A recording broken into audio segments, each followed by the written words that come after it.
Hello, my name is Pam Dunn. I am the founder of the Peaceful Project and the owner of Your Infinite Life training and coaching company. What I'm going to talk about today is emotional self-care.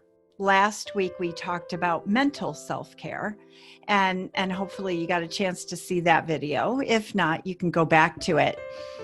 But I want to talk about emotional self-care and also remind you that self-care is more than just those things that we might do after a long day, or something we might do that we think is proactive to take care of ourselves, like, get a massage or, have a bubble bath. Things like that are good things to take care of ourselves. They're often help us cope with stress. But what I'm referring to is the self-care that you can do on a regular basis so that you can always put yourself in a position to expand your threshold. We all have a threshold, and the moment that our threshold has been met, or we've crossed over it, or it's just, we've reached a status of stress, of worry, of irritability that, happens quite easily, where we're getting annoyed easy, where we're finding ourselves cranky and we really don't want to be, even though we have lots of reasons to be. That's because we're not doing a good job of taking care of ourselves on a regular basis, creating that balance of self-care.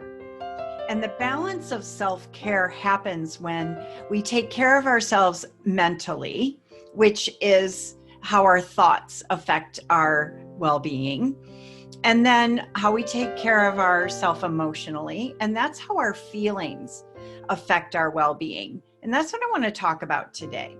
So with feelings, I'm not talking about emotions. So I want to make that distinction with you for what I'm speaking about. Feelings are meant to be felt. Emotions are actually the expression of feelings. And while I said feelings are meant to be felt, they're not always meant, or it's not always necessary to express them. What often happens when we're in a position and we want to know, is it emotionally that I'm not taking good care of myself? The way that you'll know that is if you suddenly realize that you're being dismissive about how you're feeling, or you're being overly dramatic. So in other words, you're fueling your feelings with the story, and it just seems like the story is getting bigger and bigger, and your feelings are getting bigger and bigger, and it just seems worse.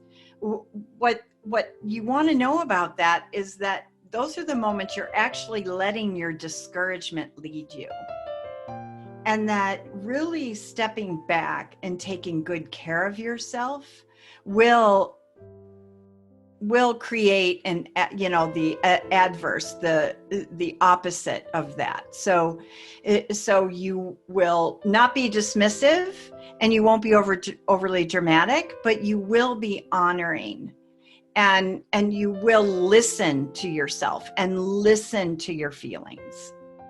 Self-care, and especially emotional self-care, is nourishing, nurturing, and it provides room to expand that threshold, to meet the challenges, to meet the adversity that you may, to meet the nuances that are occurring now in the world that we've never had to deal with before.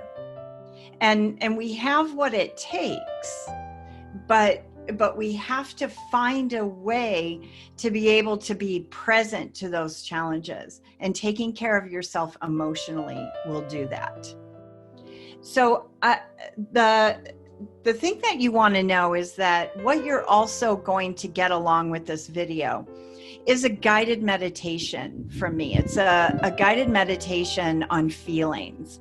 It teaches you how to feel your feelings all the way through and out your body, rather than stuffing them, rather than dismissing them, rather than holding on to them, rather than just, thinking like they're just going to go away, ignoring them. So it's really important to understand that feelings don't work that way. Feelings, we are designed as human beings to feel our feelings and to have those feelings listened to and honored, not necessarily by somebody else. It isn't our feelings that need to be acknowledged by somebody else. It's actually us that needs to acknowledge them. It's us that needs to feel them. So the more that you can learn to do this, like the more that you can do these small measures, they will have big results. So the goal is not to reduce your stress. The goal is to be somebody, have your identity tied into somebody who's able to feel their feelings and then respond.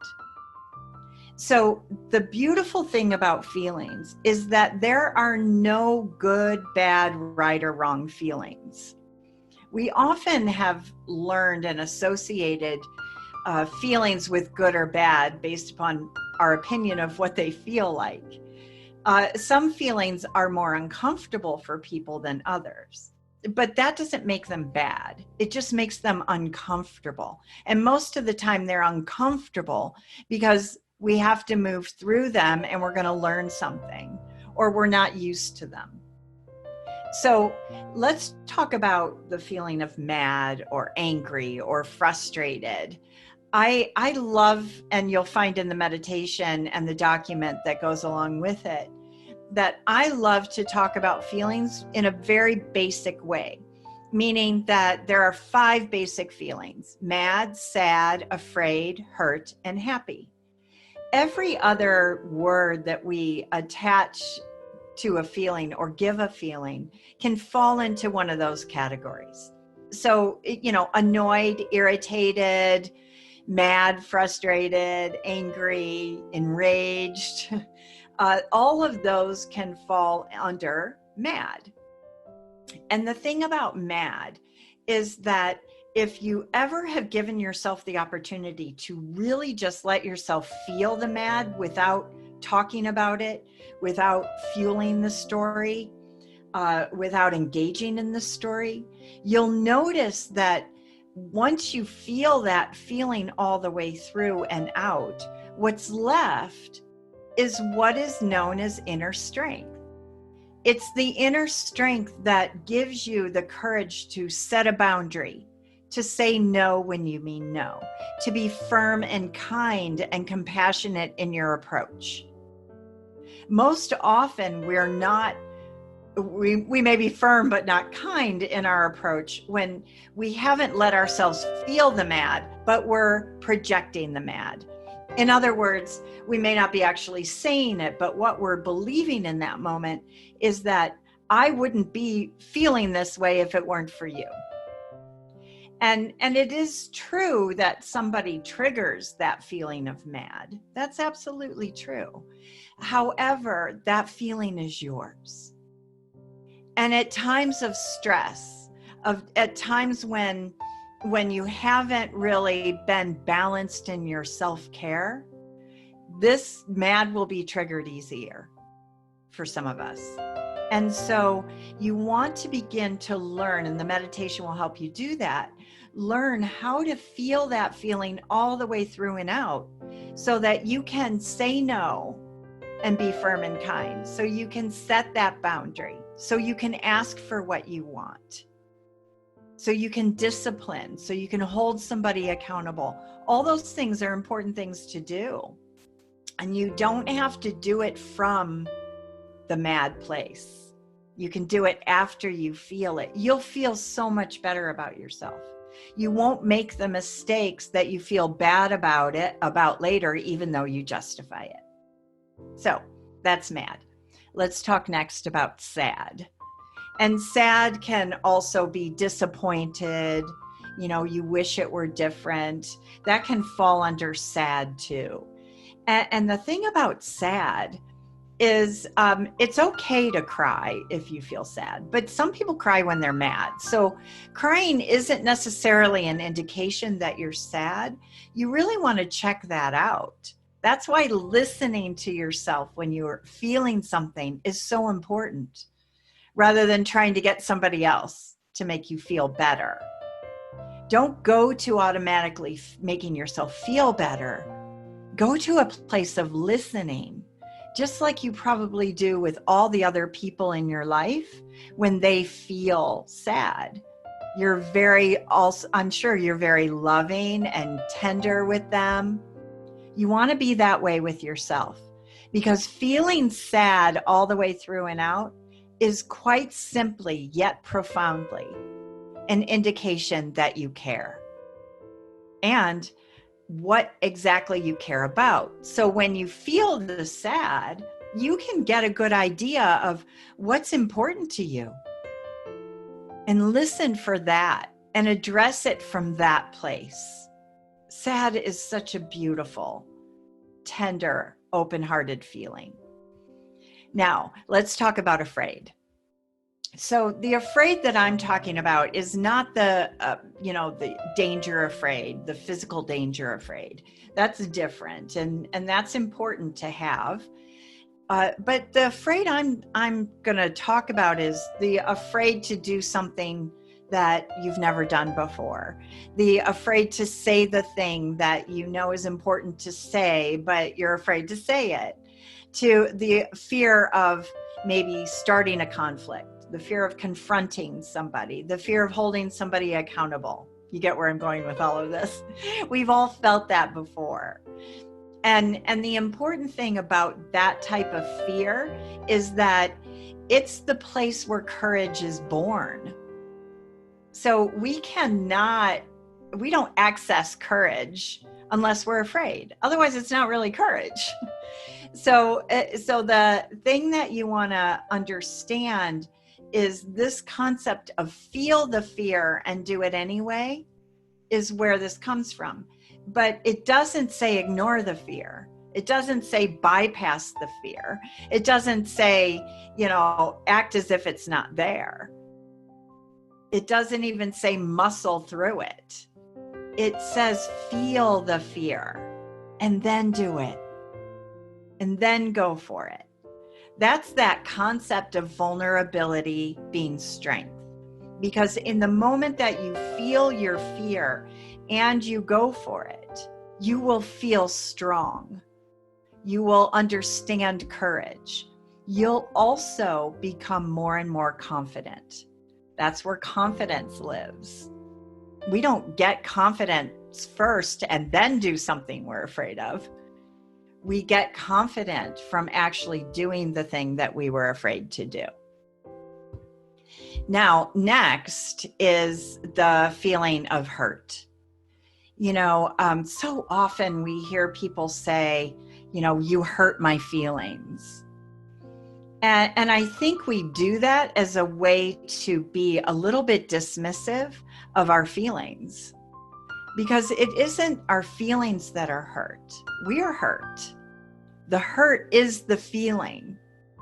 And so if you begin to say to yourself, I feel hurt, what that really is an indication of is that you're listening to yourself. Most of us know that when we feel hurt, there's so much value to having a friend listen to us, to hold us while we cry, if that's necessary. And the thing about hurt is that we owe it to ourselves to listen to ourselves. There's so much out there about, we just need to love ourselves more. Well, one of the best ways to love yourself is to let yourself feel hurt. all the way through and out. It's like an internal hug. And listen to yourself. You know, we're always hurt by things or people that we love. And so this is a way of loving yourself and of returning to love about yourself and to yourself. It's not about necessarily needing to love them at the moment, but the reality is that you wouldn't be hurt unless you did. So understand that. Give yourself a hug by letting yourself feel your hurt. And again, this meditation will guide you through that process. And the document will explain exactly what I'm talking about, so you can have a visual of it. And then finally, the feeling that we all think is the only good feeling, which is happy.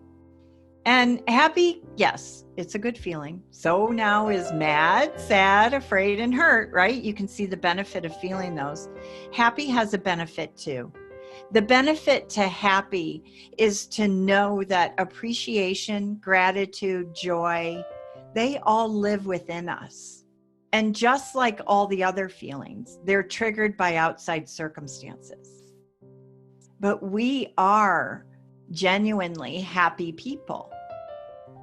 And we are also genuinely at times feeling sad, afraid, mad, hurt, and happy. So do as a way of self-care and as a way of continuously and in a balanced way taking care of yourself emotionally, become familiar with and comfortable with feeling all of your feelings all the way through and out your body, and then respond. You see, that is being extremely supportive to yourself. This is knowing that feelings are an inside-out process, and that the stress isn't making you feel a certain way. The feelings are coming from often the way you're thinking about the stress. So it isn't the stress that you need to necessarily feel all the way through and out. You probably need to discover, where was that place where I did not take care of myself and feel something that I was genuinely feeling? And instead, I bypassed it, or I ignored it, or I overly dramatized it and didn't let myself feel it all the way through and out. You see, overly dramatizing gives us the sensation that we're feeling the feeling, but we're not. We're fueling the feeling. So in these unprecedented times, in these challenging times of doing school in a new way, make sure that you're taking the time to feel what you feel mad about in concerning that. You don't have to talk about it, feel it. Because on the other side of that feeling, you're going to have a new answer, a creative answer, an answer that comes from your magnificent self. Find out what you feel sad about. And then let yourself feel that, because on the other side of that, you're going to connect with what you truly care about, and you can operate from there. You'll feel so much more purposeful. Really go on a genuine discovery of what you're afraid about, and let yourself feel that. You don't have to talk about it. You don't have to pretend like it's not there. But if you let yourself feel about what you're afraid about, you will, on the other side of that, have a strength and the courage that you didn't know existed.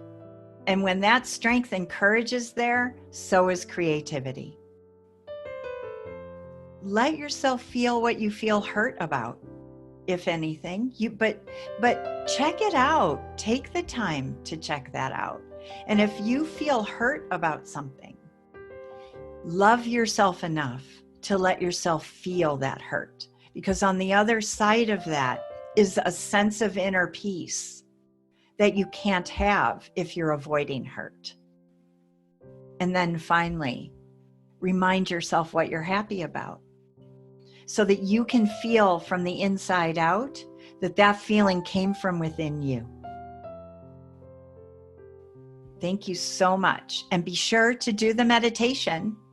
And if you have any questions, I'm sure that you can find us online. Thank you so much.